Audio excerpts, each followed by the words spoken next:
Hey everybody, welcome to the latest episode of the Rock Experience with Mike Brunn. On this episode, first we'll pay tribute and talk a little bit about the untimely passing of Paul Di'Anno today. We'll also then talk about Ozzy Osbourne being inducted into the Rock and Roll Hall of Fame, and we'll take a look back at the classic Blizzard of Ozz album. Lots to cover in this episode. I think you guys are going to really enjoy it, so let's jump in and let's get started.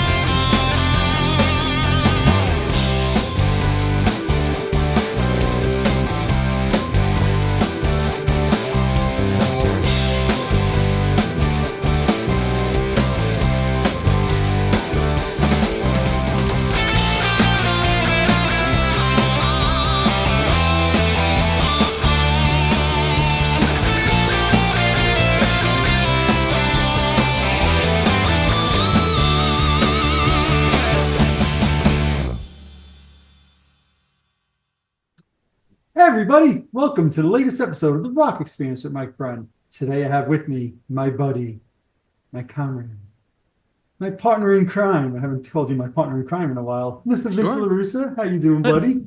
Are you sure you haven't called me that in a while? I feel like you always call me that. Really? I don't feel like I feel like I get the same intro each time. But would you like a new name? I haven't used the chemist in a long time. You like a new name, maybe? The chemist. The chemist? Do a drum roll. Yeah, drum roll. Okay, I can do a drum roll for you also. Yeah. Okay. On your chest? If you want, I can do the drum roll on my chest, yes. Ladies and gentlemen. Oh, man. So, well, I appreciate you joining us yet again. This is 2024 has been the year of Vincent LaRussa on my podcast. Sorry, people. And it's funny because usually you're the one that's reaching out to me saying, hey, we should do it on this episode. We should do this album, whatever. And I kind of reached out to you over the weekend and I said, Ozzy's being inducted into the Rock and Roll Hall of Fame. I think we need to talk about that for a moment. I think we need to acknowledge that. I think we need to do an Ozzy episode. And you're like, yeah, okay, I'm in. Yeah. So I always appreciate the flexibility, my friend. Well, it's always a blast. I always have a great time. Why wouldn't I do it? That's true. Anytime you get to hang out with me is always a good time, right? But I didn't say that. Well, I did. Okay. I'm glad you did. But, before we jump into Ozzy, which is the reason we wanted to do this today, I would be remiss if I did not mention the passing today of Paul Di'Anno, Iron Maiden's original. I know he's not the very first person to ever sing the band, but the original singer on their first couple of albums. Killers especially, joined the band in 1978. I know he's had a lot of health issues the last few years, so I don't think this was a total surprise to people. I know he'd been performing even like in a chair, in a wheelchair. So, it's unfortunate he's young. I mean, he's 66 years old. And, I was thinking about this today. Obviously, Iron Maiden has gone on to a tremendous career now for, 50 years? And of course, in my mind, they should be in the Rock and Roll Hall of Fame. The fact that they're not is a travesty. And I mean, at least Sheryl Crow is. Okay, we got your Sheryl Crow comment in for the episode. And I think of this when the band was originally signed, Paul was the lead singer of the band. So I kind of feel in some ways he gets a little forgotten. Because obviously, once Bruce Dickinson joined, I mean, they stepped it up and they really became like a juggernaut. But it all kind of started with Paul on those first couple of albums, and I kind of felt like we need to talk about that and just acknowledge that here for a moment. And if I know you've probably got a handful of Iron Maiden albums in that selection behind you as well, right? I was gonna say I was never really a big fan of Iron Maiden. But but I only have 12 albums. Yeah. I mean, I was never really a fan. Oh, wait. Why are there two of them? I was going to say, why do you have two live? I like the album that much. Yeah. So this is a great one too. Made in Japan. This is an import. Special offer mini LP. Yes. Now, obviously, a lot of those albums are with Bruce Dickinson, right? Well, but, while you were going through, I think I saw Killers in there. Killers was here. Yeah. I think I have Nice. a couple others because some of them I didn't file, but I Yep. pretty much have all the 80s into 90 records. Yep. Yep. And to me, I mean, just thinking about Iron Maiden with Paul as the singer, to me, they were a bit more punkish, if you will. And when Bruce joined, they became a bit more just hard rock, and it was a different bands. And I've sometimes wondered, would Iron Maiden have achieved the level of success with Paul as the singer? And we'll never know the answer to that, right? And it's not to take away anything. And to me, songs like "Running Free" is a great song. I love that Iron Maiden song, and that Paul Diano's got a co-write on that. So, it's kind of sad though when you see at 66 years old some of these people that we've listened to and grew up with already passing away. And it just thinking about that, we wanted to talk about Ozzy on this episode and Ozzy getting into the Rock and Roll Hall of Fame. I was like, and that's why I brought up Iron Maiden not being in the Hall of Fame. Paul may or may not be inducted with them one day if they do get in. And now, unfortunately, he won't even be there to see it if he does get included in the induction. It's just, Well, that's a shame to me. do I need to comment on this again? Not if you're going to bring up Sheryl Crow. Or Sheryl Crow, who I Poor actually Sheryl like. Crow, who you actually like. Exactly. That's the best thing. But it's just, there was another one I saw who got inducted too. I think it was Mary J. Blige. I'm like, Uh-huh. come on, come on, come Yeah. on, come Yeah. on. Yeah. Sorry. Anyways, yeah, it is a shame. That's what sucks about this stuff, the injustice. Yeah. Now, no matter what you say about the Rock and Roll Hall of Fame, and not that I'm going to go on a tangent on that, these people should be alive and should be recognized when they're alive. And unfortunately, I would think, though, because he passed, that if they ever get in the Rock and Roll Hall of Fame, they'll extend that to him as a courtesy, and in this. I would think so. Plus, I mean, look, those first two albums, while they weren't multi-million platinum selling albums when they first came out, they are well held in well regard. And it was just, he wasn't working out. I think he was having drinking and drug problems at the time. But it's not like he joined the band 30 years after that prime. I mean, he set the wheels in motion with them. Like I said, he was Mhm. part of the band when they got signed to the contract. So if Iron Maiden does make it in one day, I'm hoping he gets included. Absolutely. Um, which kind of leads to the fact that Ozzy getting inducted this weekend, right? And who would have thought, first off, 30, 40 years ago, when I think about Ozzy and biting the head off Bad and the Doves and all of that stuff, that one day Ozzy would be held in such high regard just from the general public in general and getting into the Rock and Roll Hall of Fame as a solo artist. Obviously, he was enormously successful with Sabbath, but when he was leaving Sabbath, I think people thought Ozzy was done with, right? And he was not the songwriter. I think people thought, he might not even live another 5 years, let alone have a successful solo career. And the fact that he's able to turn that into a Hall of Fame solo career to me is just absolutely incredible. Do you remember when you first heard Ozzy as a solo artist or when you got into him? Yeah, I think it's kind of a similar story that I've told many many times. It's my friend who had the Blizzard of Ozz. He had British Steel. He had Shout at the Devil. It was that first collection of records. Hmm. My friend Brian, who moved on the block, you know him.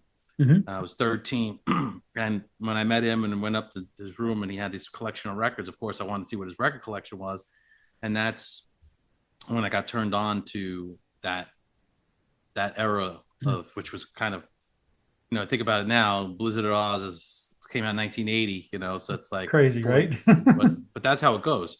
I see what you did there. Yeah.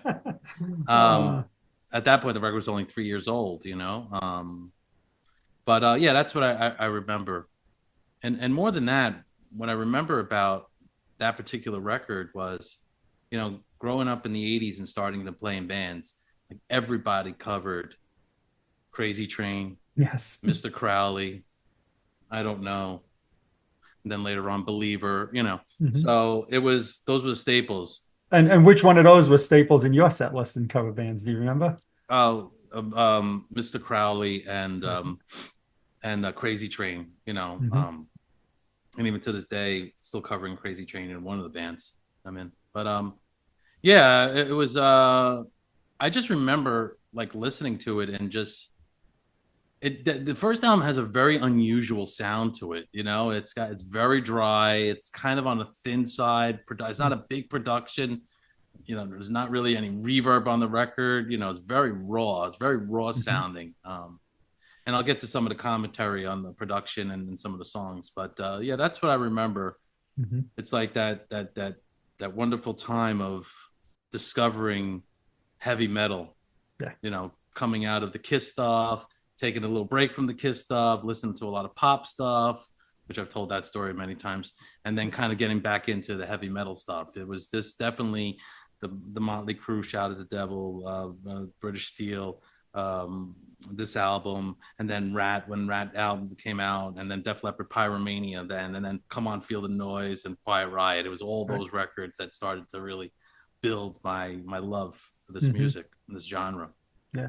No, it's funny, of course, for me, Ozzy was actually the second artist. Kiss was my first band that I listened to, and Ozzy was the second one. And I guess you and I probably weren't necessarily. It was a couple of years in like those early '80s that we weren't We as call close it the friends. gray era. We The call that the gray, gray era. exactly. Yeah, Well, it must have been during that. It must have been around '82 or so, where I was friends with somebody in school, and he said to me, "Oh, you like Kiss? You'd like Ozzy Osbourne." And he recorded for me on a BASF red cassette both Ozzy albums, and I still have that cassette. If I could find it, I'll put it up on the video here.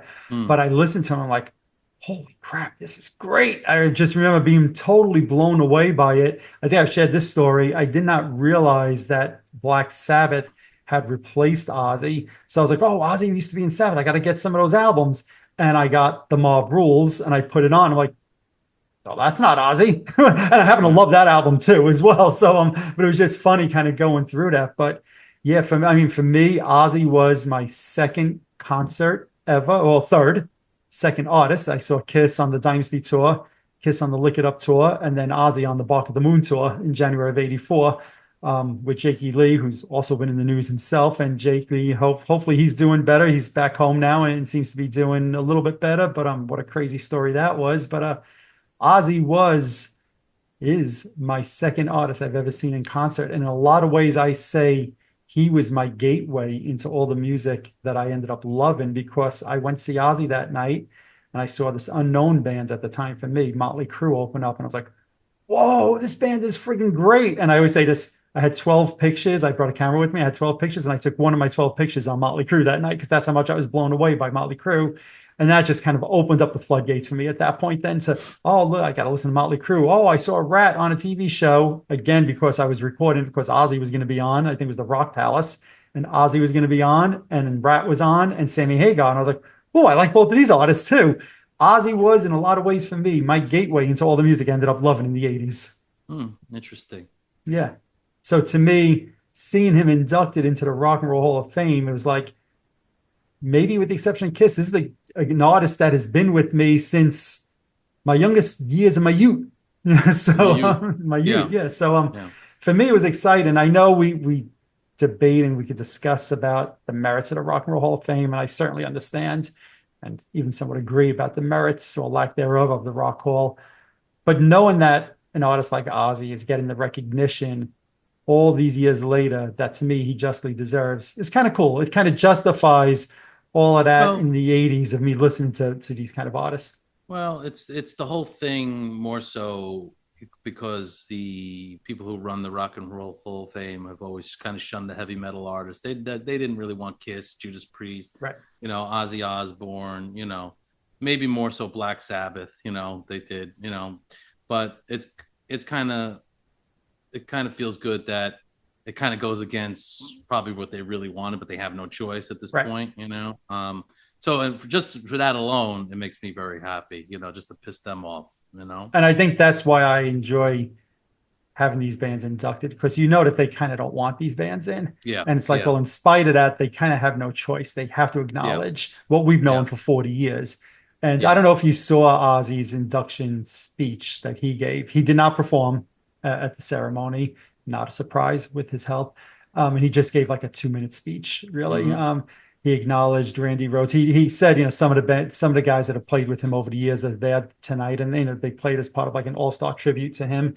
And then he mentioned Randy Rhoads, who obviously was not going to be there in person for obvious reasons, right? So, it was kind of very short and sweet. Ozzy looked frail, obviously, but also just looked friggin' happy and proud. Like, wow, I'm in as a solo artist. I did this, Mm.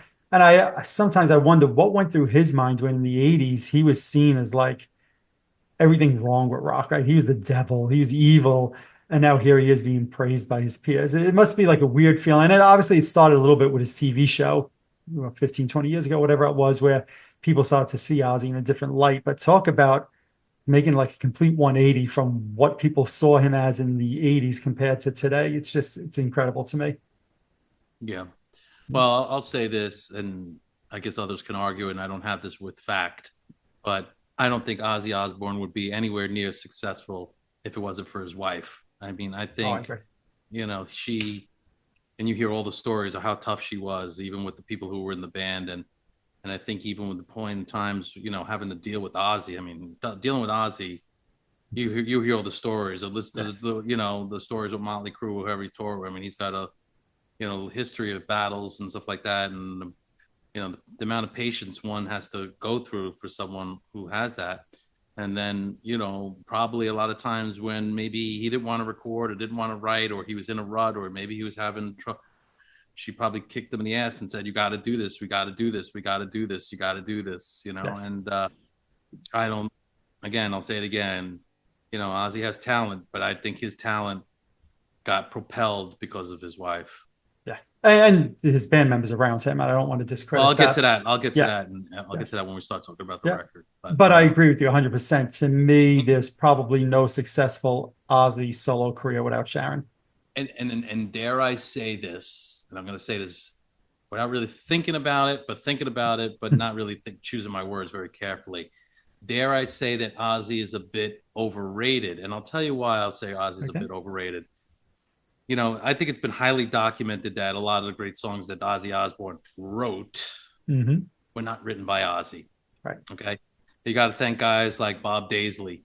You know, even back in the day, Geezer Butler wrote the Absolutely. lyrics. I mean, we know that lyric writing and stuff like that. Ozzy came up with melodies. We heard he's Hmm. got a good. That's one of his talents. But some of the stuff that Jakey Lee didn't get credited for.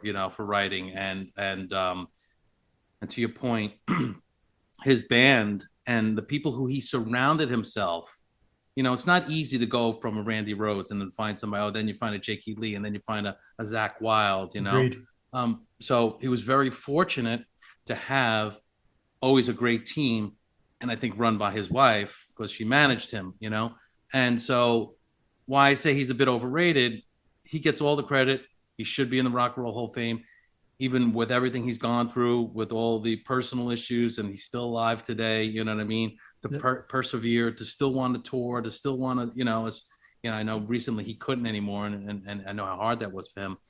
But again, um, he would not be as good as an artist if it wasn't for his songwriting team, his musicians that he had playing his band. Yeah. Look, I tend to agree with you. And I think, and when we talk about the first album, I'll bring this up, but I can talk about it now.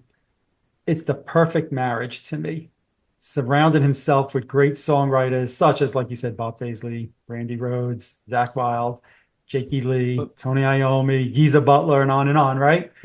But his voice, his delivery, some of those melodies well, that he's writing, I think they go hand in hand. Like, I don't know if some of these songs would be as successful with a different singer. Maybe they would, maybe they wouldn't be. I don't know. that's debatable, I think. Mhm. But yeah, obviously he's got a very signature sound. Obviously, when you hear songs like "Crazy Train" and I don't know, it's so embedded in the fabric of the musical landscape that we've listened to for so many years.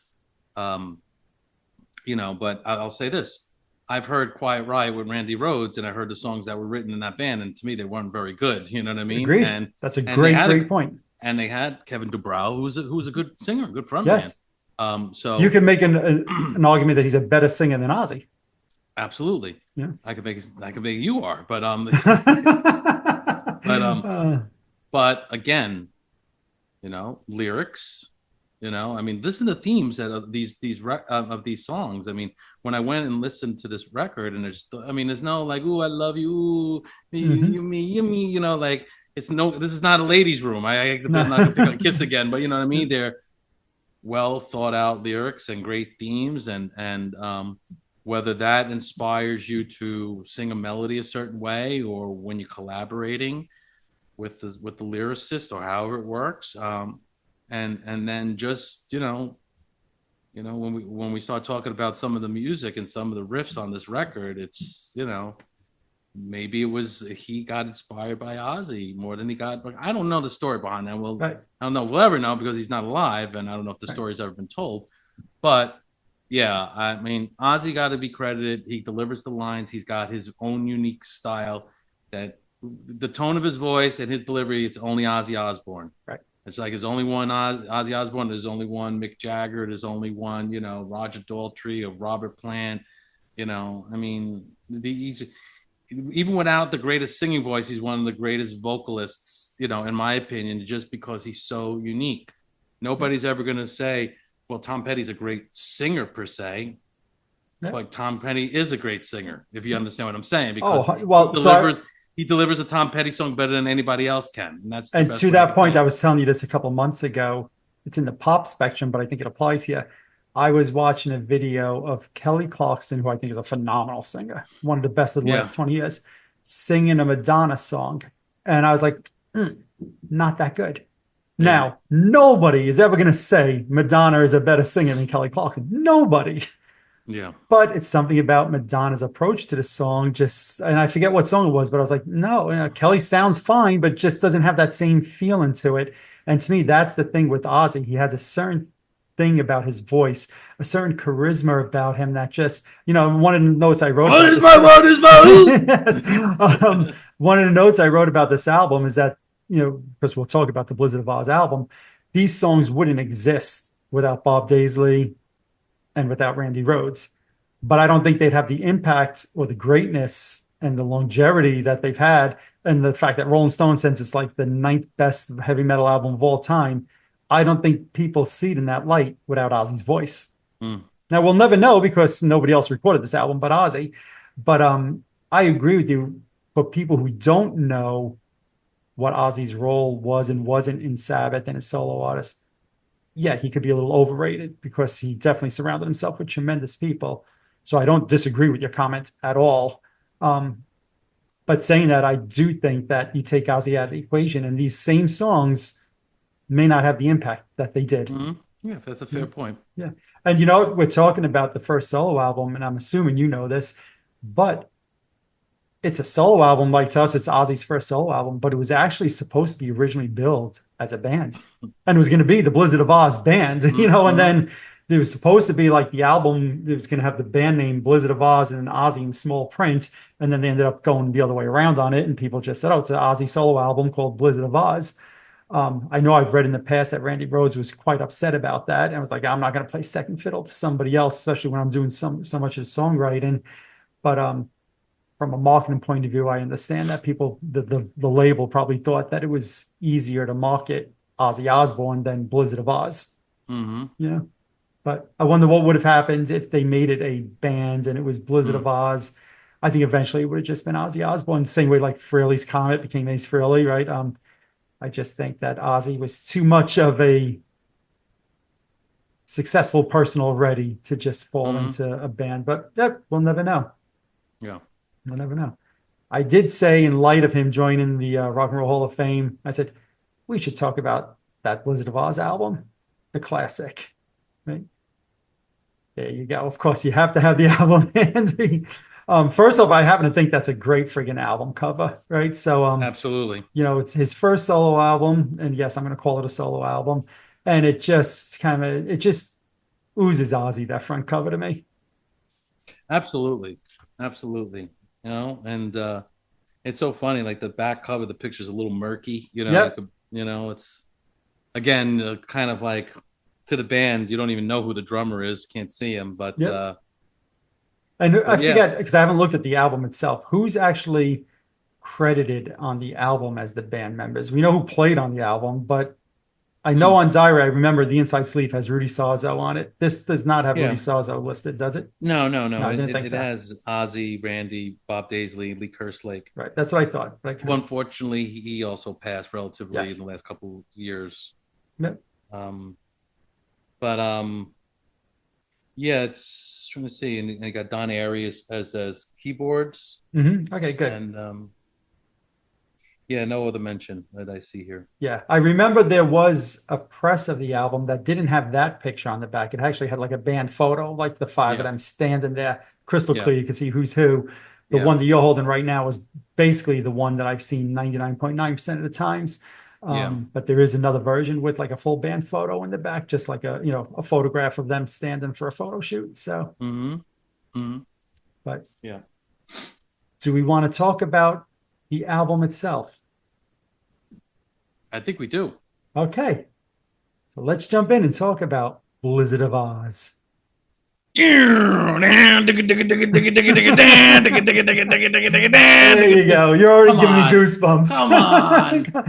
What Wait, a wait. I don't know what you're doing. I see what you did there. Boo, boo, tomatoes, throw them Yeah, at yeah. them. Obviously, you're doing the riff of the first song on the first side.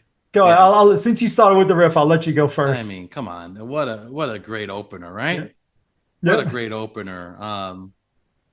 And then you get a taste of Randy with that first guitar solo. And it's so interesting, like, you know, he unfortunately was untimely death, couldn't sustain a career like an Eddie Van Halen. Yep. But him and Eddie were totally different. Mm-hmm. And obviously knew of Eddie. By this time, Ed Van Halen probably would have 2 records out, More I than would that. think. Yeah. And maybe What's more three. than that? Oh, no, 1980. Yeah, probably two. Yeah, Right. Van Halen 1 and 2. Yeah. Right? Mhm. You don't hear any of that, 2 hand tapping thing that he was just kind of doing his own thing. But the one blanket thing I want to say before I do the ratings on this record Mhm. is you got to take every one of these songs and listen to Tribute. Mhm. That live album is one of the greatest live albums, in my opinion, that's ever been recorded. I listened to this and then I said, let me listen to the tribute versions. Mhm. And man, do those versions jump off the record. It's Really? like That's interesting. that's like Because I listening always go to to studio versions. you gotta do this. You should have done this exercise. It's like listening to something from Dress to Kill or Hotter Uh-huh. Than Hell and then listening to Kiss Alive. It's like Is listening it to because of the production for you? oh yeah, it's Okay. got. I mean, listen to like Watching You on Hmm. Hotter Than Hell, and listen to Watching You on Kiss Right. Alive. Right. I But are you mean, saying the production of Blizzard of Oz is that poor to you that you enjoy tribute no, that much more? no, No. it's not a Okay. poor. It's not a poor. It's first of all, Randy Rhoads' guitar is more ferocious on the Uh-huh. live version, with the squeals and his tone. It's Mhm. just I forgot what I was listening to, and my hairs on my arm just Mm. stood up. I mean, it's just uh, I think it was because in Crazy Train it has that different intro. Uh-huh. Yep. Yep. And I was like, because when I first started doing that in the after we had played together in our first band, and Mhm. our guitar player knew the true. Yes, I'm going to keep the same tribute version, and he knew that version. I was like, wow, he's got the tribute version, Right. and so but yeah, you gotta as whatever I give the ratings here, I could have gone higher probably based on the live versions. Okay. Interesting. And we always say So we're doing it based off the versions on the album, yes, right? So, yes, and I'll give you some examples of that. But okay. yeah, for those people who watch this and are familiar with this album, but maybe never heard the tribute record or haven't heard it in a while, go back and listen to Yeah, these stop songs. listening to us. If you've never heard Yeah, tribute, stop listening to us and go play that right now. yeah, yeah, exactly. That's a travesty. Yeah, yeah. It's just, and I was listening, thinking, I remember. I know I'm going on a tangent here, but I remember when I was working in Wallbaum's back in the day as a stock boy, and we couldn't wait for that record to come out. We had heard about it, Hmm. And I Yeah. remember you got it, and I remember going to your house. We were all stoked, and I remember just listening to it. And now I listen to it, I said, man, these vocals are, again, the vocals. I gotta figure they're overdubbed. I mean, Right, everybody was over. sure. Mhm. Ozzy's vocals on that record, again, even better to me than this record. The Interesting. vocals, the drumming. I mean, it's an incredible record. Right. It just blows the needle off the turntable. Your CD gets spit out of the thing. Your Ah. MP3 player burns. Your iPhone crashes. It's like it's that good. Well, I have always been one of these songs to go back to the studio versions. I mean, Blizzard of Ozz is an album I listen to a few times a year, front to back. Now you're going to force me to go back and listen to Tribute because it's definitely been a few years since I've listened to that beginning to end. Although I'm very familiar with it and I know what you're talking about with Crazy Train and all of that, but I'll go back and listen to it. But I don't know studio version.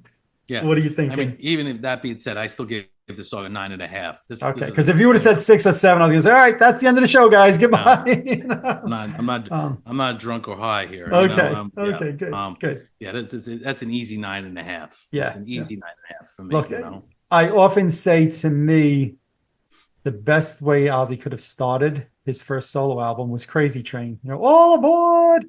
Mm-hmm. And then every time I listen to the album and it starts with I Don't Know, I'm like, no, that's the perfect way to start the album. What a friggin' monster riff. It starts with that little the little, I'll call it hum or whatever you want to call it before it actually kicks in. And it's yeah, exactly. And it's just a friggin' monster. Exactly. It's just a friggin' monster song. It brings me back to in '84, the first time I saw Ozzy. What was it? The Bark the Moon tour. And he opens up with I Don't Know. And it's like, what a friggin' perfect way to open a concert, to open an album. So even though Crazy Train lyrically makes sense to start the album, no, I Don't Know is the perfect song to introduce Ozzy as a solo artist. It's a perfect song. I go 10 on this one. Nice. Yeah. All right. We're both already thinking about your spreadsheet. All right. Crazy Train, song number 2. I'm going to keep you honest here. Song number 2, Crazy Train. Like you said, you used to do this in your different cover bands. You still do it in your cover band. I'm curious to hear what you say about this. I want to see if you're burnt out on this song or not. Absolutely not. I gave this song a 10. I'm not, I mean, and I gave I Don't Know a 9.5 because I just think Crazy Train is just it's the signature song. And maybe if Crazy Train didn't exist, I would have given I Don't Know a 10. It's like one of those things. I mean, but listen, it's a song you never get tired of hearing. The riff is incredible, original. Song never sounded anything like that before the song was written. It's got, and let me just say one thing about this record. The unsung hero of this record is Bob Daisley, in 2 reasons. Lyrics and his bass playing is incredible on this record. I mean, when I really listened to it today, again, I was like, listen to his fucking bass lines. Yes. Agreed. He is an incredible bass player. I mean, Lee Kerslake did great on the drums, but if it wasn't for Randy Rhoads, the standout musician on this record is Bob Daisley. I mean, even the bass line of like it's just melodic, and even the approach on that, like a 16th note, almost like a dance groove, for that. It's, just brilliant how they composed this song. Well, it goes back to what you said before with Ozzy surrounding himself with the best musicians, and this is a perfect example of it. Yeah, and a guitar solo. Just start talking about it. What an anthemic, great guitar solo. It's probably the one guitar solo, the best that I don't say the best that Randy's going to get recognized for. Just is his most iconic, because it's in his era. That's the most iconic song. It's like it's like Black Sabbath have it either you could debate Paranoid or Iron Man. Which one is their most? That's a hard debate. We'll debate that one day. Yeah, we should. But yeah, it's a 10. It's a 10. I never get tired of it. If a cover band wants to do it, I'm never like, oh, come on, not this again. 2 Tickets to Paradise. You know how many times I played that song? It's not my and I love 2 Tickets to Paradise, by the way, but Yeah. Well, no, look, I agree with you. anything short of saying this song is a 10 is just you're letting the burnout factor maybe play in a little bit, because what a friggin' perfect song. Everything that you said is, I agree with every single word that you said. I thought of this as I'm re-listening to this album probably the fifth, sixth time this year, front to back. Is there an album I think is better with the first two songs than this? I mean, I just said 10 and 10, so it can't be better in my mind. It can't. Is there any album that's equal first two songs to this? Well, very different, you know. I'm not gonna say it's as good, but you know, what is it? Running with the Devil, and then it goes to Interruption, then goes to Talking About Love. Mm-hmm. Is that how the first Van Halen album? Yep. Yep. That's a pretty nice 1, 2, 3 punch, It you know, to start absolutely up a record. is. Absolutely Very is. different, very different. Very different. Yeah. If I remember right, when we did our Van Halen one, I think I said, Running with the Devil to me is like a 7. It's Yeah. not a perfect song. Well, I agree with that. No, And You Really Got Me is a cover tune. Right. Two great songs. Yeah, two great songs. Did they say Ain't Talking About Love? Is that not the third? Yeah, you might have said Ain't Talking About Love, but Yeah, in my sorry, mind, yeah. I translated it to You Really Got Me. Right. Yeah, you're right. Okay. But look, it's a great call out. Right? That's a great way to start an album also.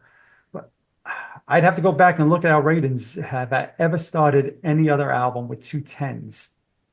I don't know that I don't think I have. I mean, I haven't. I mean, not that I gave both 10s, but I don't think there's any record. Yeah. I did that. Yeah. And it talks to the friggin' just incredible songs on this album. I mean, it's this album's only basically 8 songs, and the first two were saying 9.5 to 10. I mean, it's just no surprise here. So make sure you got me down for a 10 for that. I do. Oh wait, right.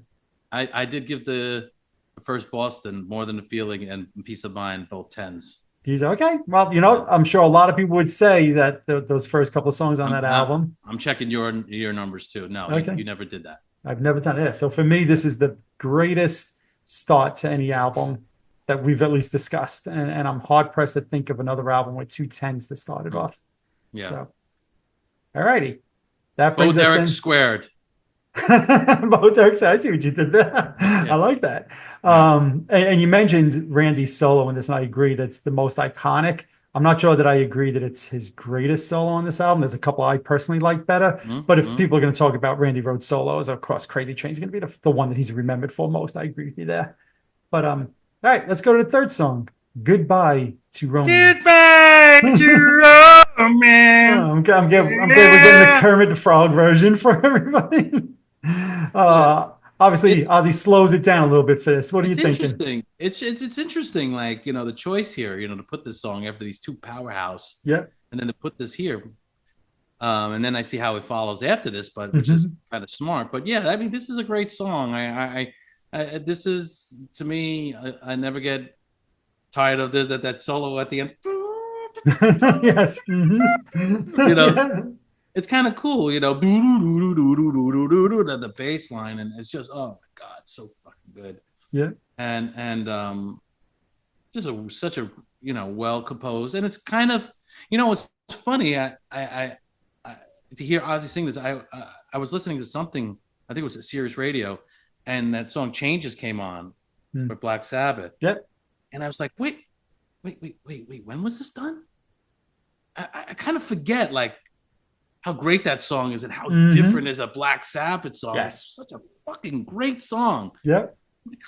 I'm like, god damn it, these bastards, how the hell they do this? You know what I mean? Exactly. Yeah. How the fuck did they do this? But to hear Ozzy sing like that in that, like, kind of more tender, which, one of my favorite parts of going to the Kiss reunion shows, not reunion, I'm sorry, the Kiss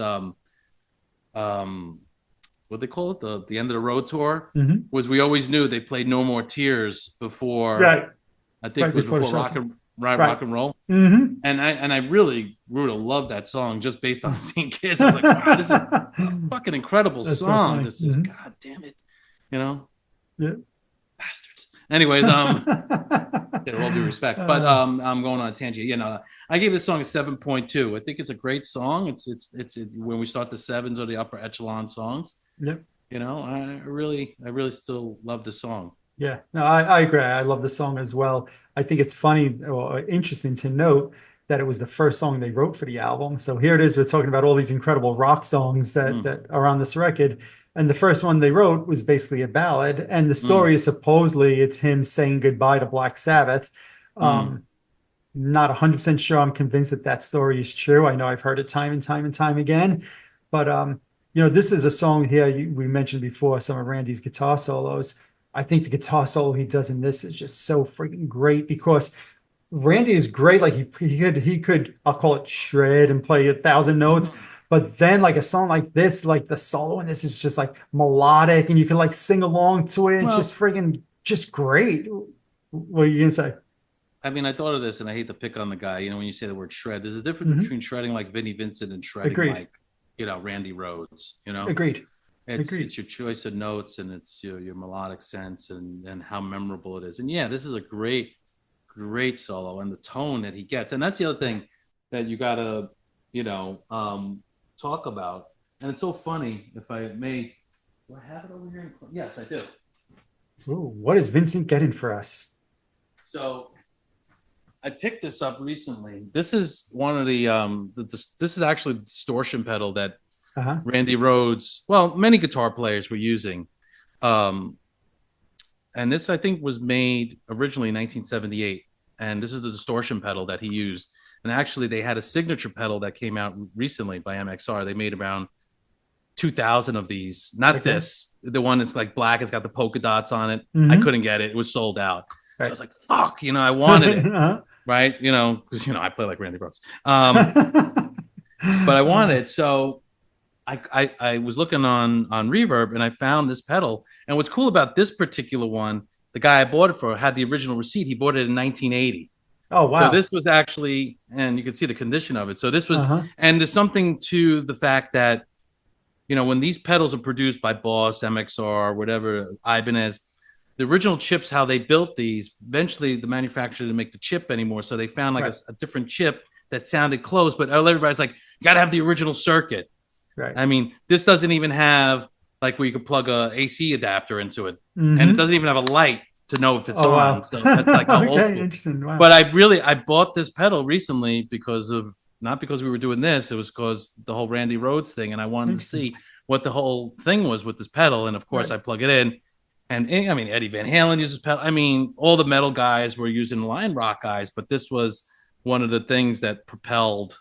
It's funny how Interesting. technology like the Marshall amp or the Right. Fender Stratocaster or the Gibson Les Paul or whatever, it really kind of made how records sound like they do. And Randy Rhoads sounds like Randy Rhoads. A lot of it's because of this. It's just like there's that story of Nuno Bettencourt saying, I was with Eddie Van Halen and he said, I said, can I try your rig out? And then when I played his guitar, he goes, I didn't sound anything like him. Like the Right. tone was just not. And then Eddie picks up, I'm like, oh, there it is. Right. And we all Yep. know that Nuno Absolutely. Bettencourt is a monster It's guitar incredible player, guitar right? player. Hmm. So anyway, there's my little side tangent. Did I give a Interesting. rating on this? I did Yeah, 7.2. you Yes. get. I haven't given mine yet, right? Because I Yes. was talking about the solo, and to me, this is Yeah. on the record. I again, Crazy Train is the most iconic solo on the album. This is probably one of my two favorite Randy Rhoads solos on the record. I just think I love the solo on this. I love the song. When I was younger in the '80s and I got this record, this was one of the songs I just didn't really connect to. But as I get older, I'm like, what the hell was wrong with me as a teenager? This is a friggin' great song. I'm going to go to 7.5 on this one. Cool. All Okay. righty. So next up, we said we're not going to rate it, and we're not going to, but I do want to just acknowledge little D. What is Yeah. it, like a minute, Was it D acoustic or is it thing? D? D.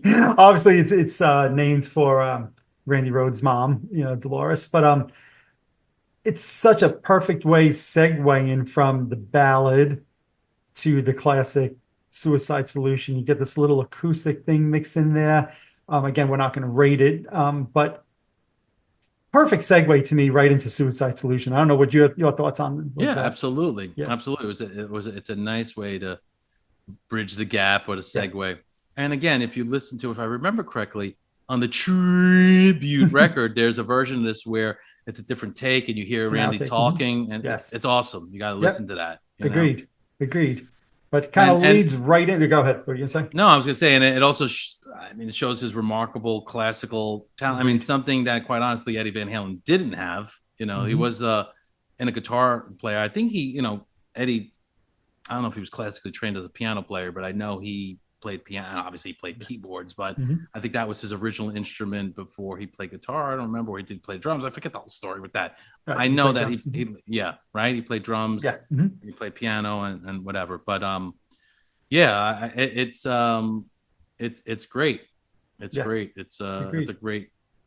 And I love how it segues right into Suicide Solution. There's basically like no space between the end of D and Suicide Solution. Like D, the last note ends, and then it's like Yeah, yeah, yeah. it's like it's the way that was mixed together on the record is done perfect to me, absolutely Hmm. perfect. And it leads into, like we said, Suicide Solution, which is probably the most notorious song on this album. Yeah, You yeah. mentioned before the I Don't Knows, the Crazy Trains, and the Mr. Crowleys, right? But growing up in the 80s, Suicide Solution is the song we just, for all the wrong reasons, we heard about it all the time, right? Yeah, Unfortunately, nauseum. there was a few different, kids that committed suicide, and people were saying it was in part because of this song and all of that. And Ozzy has said it's an anti-suicide song. It's just like you couldn't help but being a teenager in the 80s and be very aware of the song Suicide Solution and all the controversy around it. Um, Saying that, I'll go first. I've always liked the song. I don't love it. I hate to say Mm. it like that. It just, for side one of this record, it's in my money the weakest song on the side, which is kind of funny because it's one of Ozzy's most classic songs, if you will. The outro fade of this song always bothered me. I'm like, where's that blistering Randy Rhoads solo that I want to hear? Mm. And it just, I feel like the fade kind of fades forever, and then you could almost like hear the song actually end. What they were recording during that fade is just like the whole fade is very weird to me, but the song itself is just, I don't want to say a little boring, but it has a little bit of that like cold gin boring feeling to me that I talk about sometimes. Yeah.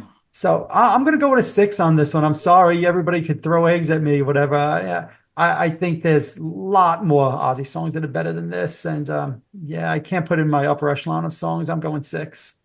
Yeah, I gave it the same score. Wow, wow. Okay, Yeah, I thought I was going to yeah. be fighting you on this one. No, no, not at all. No, I don't think it's a bad song, but I don't think it's an average song either. Right. So I feel the same way as you on this particular track. Wow. Now, am I the only one that thinks that outro just drags on forever, and or did you kind of feel the same way? I don't know if it felt like that. I Okay. don't. I didn't bookmark that as a note Uh-huh. or anything like Okay. that. Yeah. All right. Then it's a Yeah. me problem. All I'm not right. gonna say it's a you problem. It No. could be a me problem. Well, we'll put that to the listeners and the viewers. Is it a me Yeah. problem? Let me know if it's a Yeah. me Let problem. them know. Yeah, let me know. All right. But let's turn over the album. Let's go to side B. Mr. Crowley. I'll let you go first this time, my friend.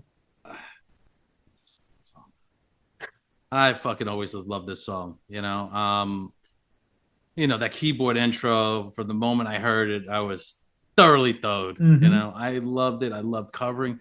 The end solo on this is incredible. There's so many great things about the story is great. The lyric is great. Um, I gave this a 10. I didn't even hesitate with this one. I Yep. didn't Yep. even fucking hesitate. Yeah, I know. I've Um, read with Don Airy, who plays the keyboards, like you said earlier on the record, said that he actually wrote that keyboard intro and didn't get a writing credit on the album. And to me, that keyboard intro is such a part of this song. To me, he deserves a see, writing credit. Like I can't well, imagine listening to the song and not having the keyboard intro at the beginning. listen. Again, as much as I credit Sharon Osbourne for doing the La Fozzy, she She's effed over. ruthless. Yeah, She's and ruthless. Look, but Jake E. Lee wrote most of the Bark of the Moon album, and he doesn't have a single songwriting credit, which is a travesty, terrible, but terrible. that's a whole nother topic for another day, but Yeah, look, I agree with you, and I'm glad you brought up that second solo because I said before that Crazy Train, as great of a solo as it is not my favorite Randy Rhoads solo, and probably my favorite Randy Rhoads solo is that second solo in Mr. Crowley. It starts off with like that melodic, which I just mm. think is like as I'm humming it right now, the hairs on my arm are standing up. I just think, and then it goes into like that a little bit more of like, it's just Yeah, it's just so perfect. For me, I say it's Randy's greatest solo of all time, and I probably put it in like my top 5 guitar solos that I think is just yeah. just phenomenal. But if it was only a good guitar solo and a crappy song, I wouldn't really care. The freaking song is amazing, also. Mm, Even just from the whole beginning, the keyboards, and then that ends in and Ozzy comes in, Mr. Crowd. I mean, it's perfect. And I think I've shared this on the show before. When I saw Ozzy in '84, God bless my father, hates mm, music. In fact, I was just talking about this over the weekend. If my dad never heard a note of music again in his life, he wouldn't care, right? He's the mm, exact opposite of me. But '84, there he is in Nassau Coliseum, sitting with me, taking his son to an Ozzy Osbourne concert. Why do I share this story? Because it's hilarious for me to think about it. The next week or so around the house, my dad's walking around the house, and this is all he's doing. mm. Mr. Crowley. That's it. He doesn't know any other words, but he just keeps saying, Yeah. Mr. For whatever reason, that melody stuck in my dad's head, the man who hates Mm. music. And it goes back to us saying before, Ozzy would write him melodies. And I don't know if Ozzy wrote that melody or if that was a Bob Daisley thing, but just a perfect vocal, a perfect keyboard intro, perfect guitar solo, a perfect song. It's a 10. Wow, three tens. We got three Three tens. tens. Three tens from This is a Brunn. record. This is It, the record. it is a record, and you'll have to tell me if it ends up being the record for me, but I Yeah. have a feeling it might not be. All right. Let's Why? see. Because let's come to the next song and I'll talk about that. No Bones Mm, Movies. yeah. Man, what a friggin' this is the clunker on the album to me. Mm, I never liked this song then. I don't really like it now. Um, they wrote this song, it was supposed to be a B-side for the record. It should have stayed mm, as a B-side.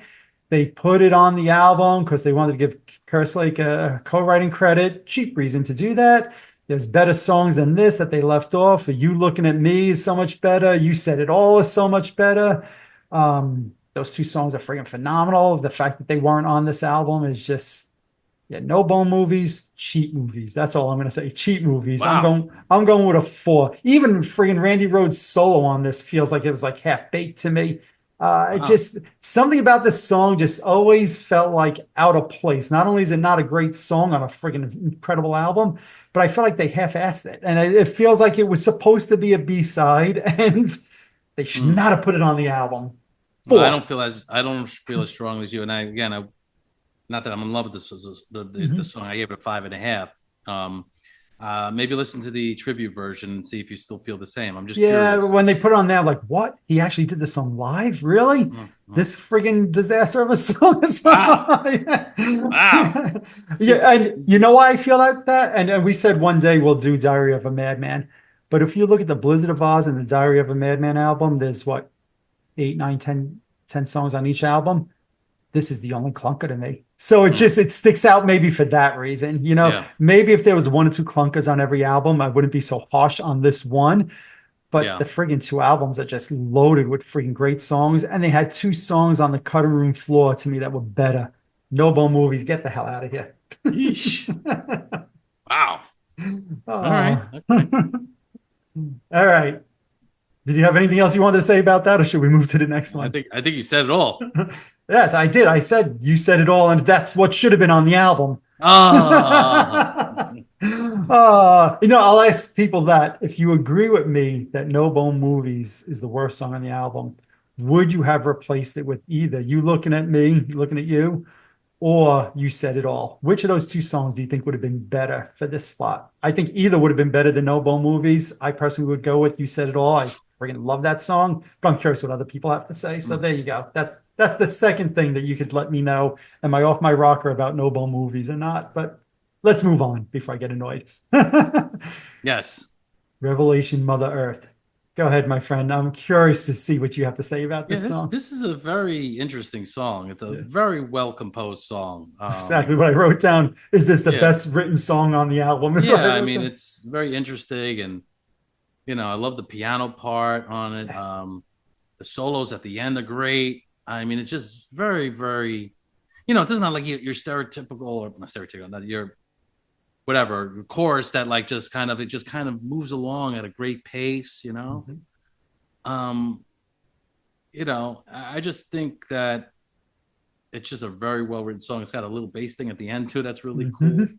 Um, yeah, I think this is a very, very, very strong song, and very different. And it kind of really showcases Randy's talents. With the chord changes and stuff like that. And and was it Don Airy who played the keyboards? Who I Yep. assume he played piano, Yeah, I'm sure he did. keyboards, piano, So just really, really a great song. I gave it a 6.5.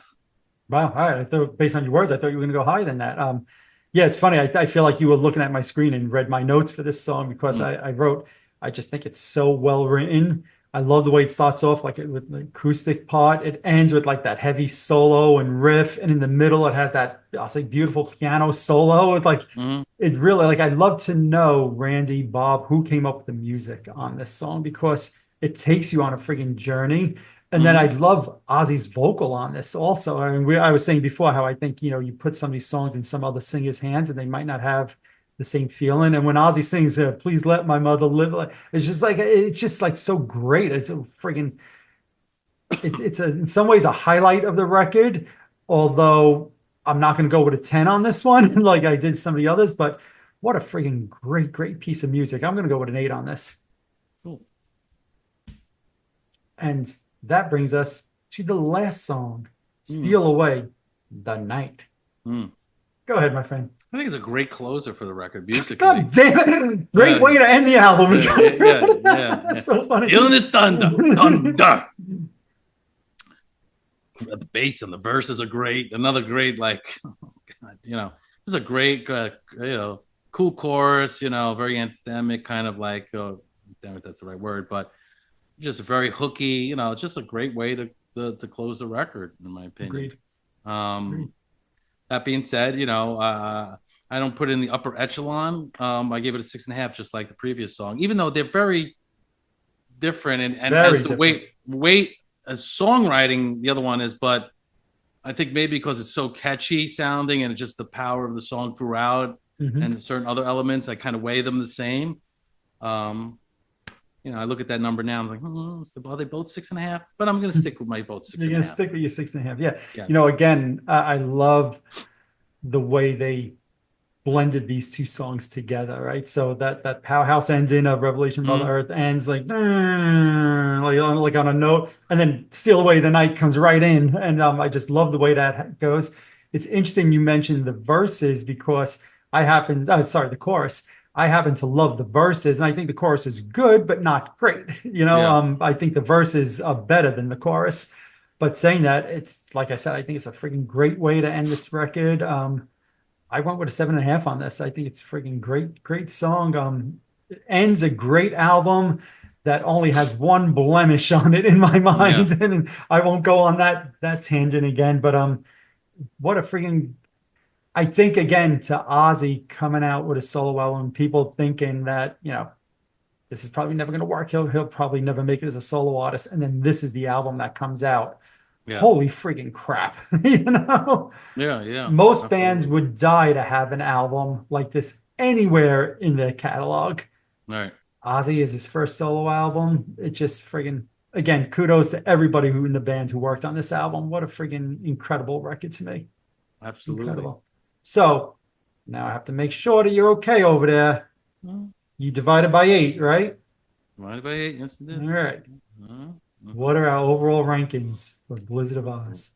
Overall rankings are I gave it a 7.65 and you gave it a 7.88. Nice. Okay. Both for us, very high ratings. Very high. Obviously, no surprise there at all. Where does that rank compared to the other albums? That I'm trying to think, like, do we have any? I guess maybe Rock and Roll Over or Hotter Than Hell for Me might have reached an 8. Maybe. I don't remember off the top of my head. I think there was one. Let me just quickly take a gander. And what'd you say mine was? 7.8 something? 7.88. Yeah. 7.88. So just short of a 7.9. 7.9. Are you talking about your score, right? Yeah. You're more Yeah. interested in? No, I want to hear yours also. Of course, I'm more interested Yeah. in mine. Rock and Roll Over, yours was 8.09. Okay. I'm not sure if I ever hit an 8. I mean, so the Boston album for me was 7.594, which is basically a 7.6, and this is Mhm. 7.65. So this is still Slight something half for above. you. Yeah. Yeah. And what was your highest rated record? Um, it's a good question. I'm looking through many spreadsheets right now very quickly.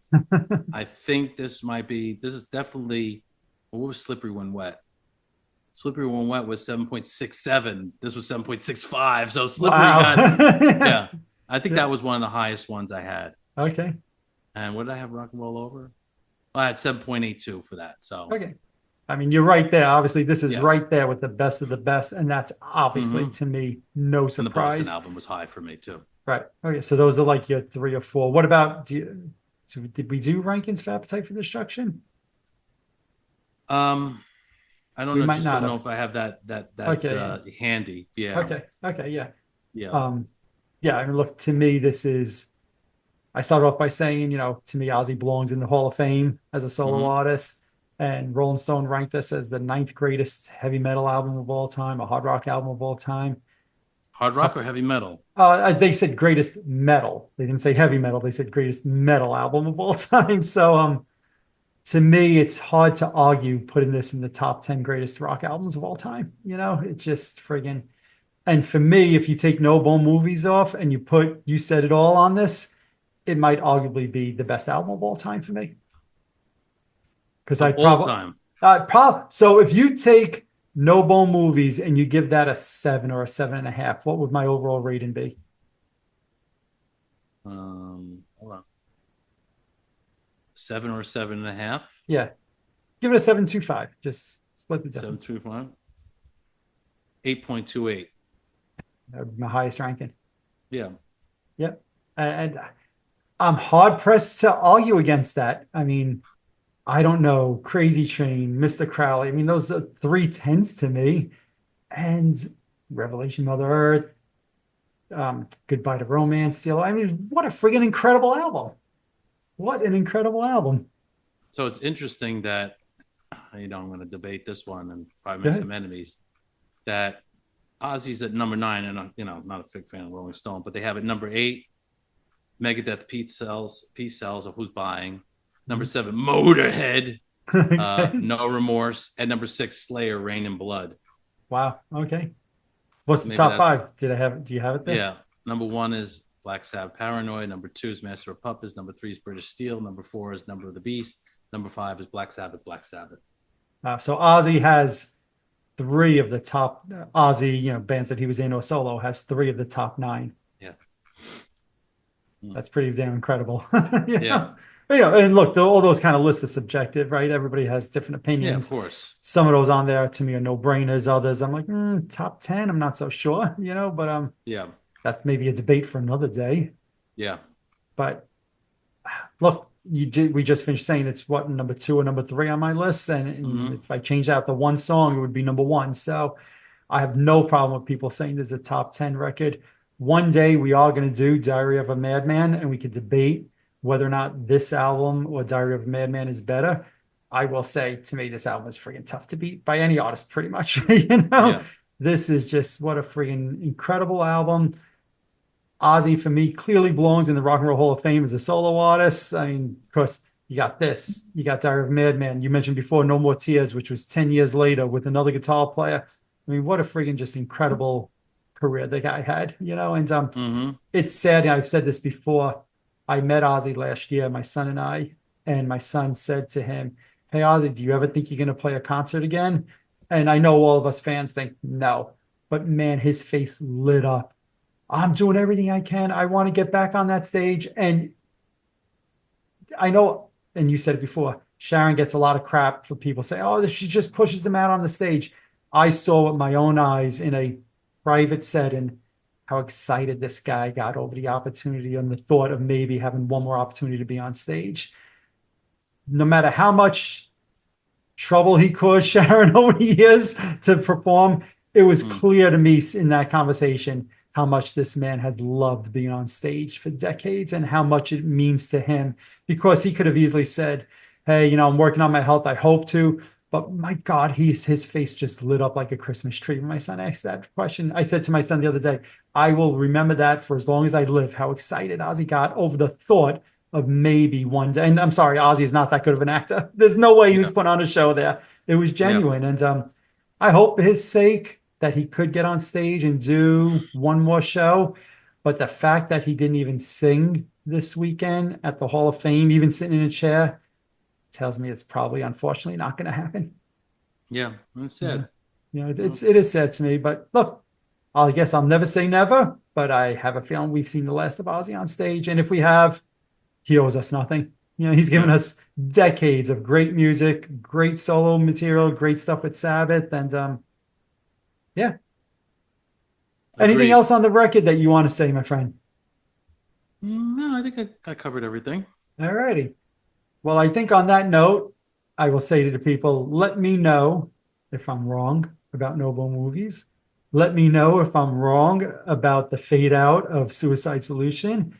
And also, I guess I'll also close by kind of bringing up, we mentioned at the beginning, Paul Diano passing away. And as we always say, go back, listen to those early Iron Maiden records, right? There's some great stuff Mm-hmm. on there.